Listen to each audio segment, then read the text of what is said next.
Hello, magandang araw po muli sa atin lahat. Ito po ang inyong Pastor Ver Salvador sa ating daily devotion. At ang baksa natin sa araw na ito ay tungkol sa a serious prayer. Gaano tayo kaseryoso kung tayo po ay nanalangin, lalo na kung may personal tayong pangailangan sa Panginoon. Okay, basahin po natin ang ating passage sa araw na ito at matuto po tayo sa dalawang bulag na ito na ating matutunghayan. Okay, basahin po natin ang Matthew 20:29 to 34. And as they went out of Jericho, a crowd followed him. And behold, there were two blind men sitting by the roadside, and when they heard that Jesus was passing by, they cried out, Lord, have mercy on us, Son of David. The crowd rebuked them, telling them to be silent. But they cried out all the more, Lord, have mercy on us, Son of David. And stopping, Jesus called them and said, What do you want me to do for you? They said unto him, Lord, let our eyes be opened. And Jesus in pity touched their eyes, and immediately they recovered their sight and followed him. They followed our Lord Jesus Christ. Okay? 3 puntos po ang nakita ko na magandang matutunan natin sa dalawang bulag na ito. Una, patungkol sa personal nating pangailangan, ay wag po nating iasa sa ibang tao, pre-request dito, pre-request doon, kundi nakita natin at nakita ko mga kapatid, naging epektibo sila sa kanilang panalangin, nakuha nilang attention ng Panginoon at na-receive nila ang kanilang panalangin dahil sila mismo ang sumisigaw sa Panginoon. Sila mismo ang humihingi ng tulong sa Panginoon. At isa ito sa tatak ng serious prayer, mga kapatid. Hindi kinakailangan pamalita natin sa ibang mga tao ang ating pangangailangan. Amen? At kung tayo ay hihiling, mga kapatid, hindi pwede magsama ang doubt at ang pananampalataya. Kung tayo hihiling, manampalataya tayo. At isa pa, kung tayo may pangalang sa Panginoon, be sure ng ating buhay ay inaayos natin. Hindi pwede magsama yung paggawa ng kasalanan at ng panalangin.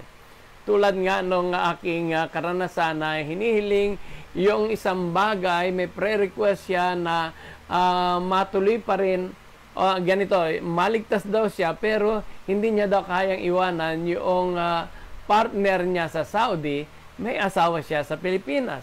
Hindi po pwedeng ganoon na kasalanan and then you need the prayer. Pangalawa, mga kapatid, don't listen to the voices of discouragement. Nakita natin dalawang bulag na ito sa kanilang pagsigaw ay pinapahinto sila ng mga tao. Huwag kayo maingay, sabi nila. At nakita natin na lalo nilang nilakasan ang kanilang pagsigaw sa Panginoon. Kung kaya't napansin sila ng Panginoon, huminto ang Panginoon at tinanong kung ano ang pangailangan nila. So, anumang discouragement, wag natin isipin hindi tayo marunong manalangin o hindi tayo malakasan ang Panginoon, okay? Sapagkat nakikinig ang Panginoon sa isang seryosong nananalangin. Amen po? So, pangatlo, mga kapatid, okay? Kapag natugunan na ang ating panalangin, or sabihin natin hindi pa natutugunan ang ating pangailangan, ang pinakamaganda rito, sa bandang huli, ang sabi ng Biblia, sila ay sumunod sa Panginoon. Huwag po tayong hihinto sa pagsunod, sa paglilingkod sa ating Panginoon. Matanggap man natin ang ating kahilingan o hindi, huwag po magbabago ang ating pananampalataya. Kailangan po maging seryoso tayo sa ating personal na relasyon sa Panginoon. Amen po ba? So, alamin natin lagi, isipin natin lagi na ang Panginoon ay hindi nagbabago. Siya ay nakikinig at tumutugon sa panalangin ng pananampalataya. Let us be sure na hindi lamang nananalangin tayo ng lightly na parang sagutin or hindi. Let us be sure ng Diyos ay laging tumutugon sa ating panalangin. Amen? Panalangin na mayroong pananampalataya, seryosong panalangin. Pakinggan po natin ang sabi ni James 1, 6-7. But let him ask in faith, with no doubting, for the one who doubts is like a wave of the sea that is driven and tossed by the wind. For that person must not suppose that he will receive anything from the Lord. Amen?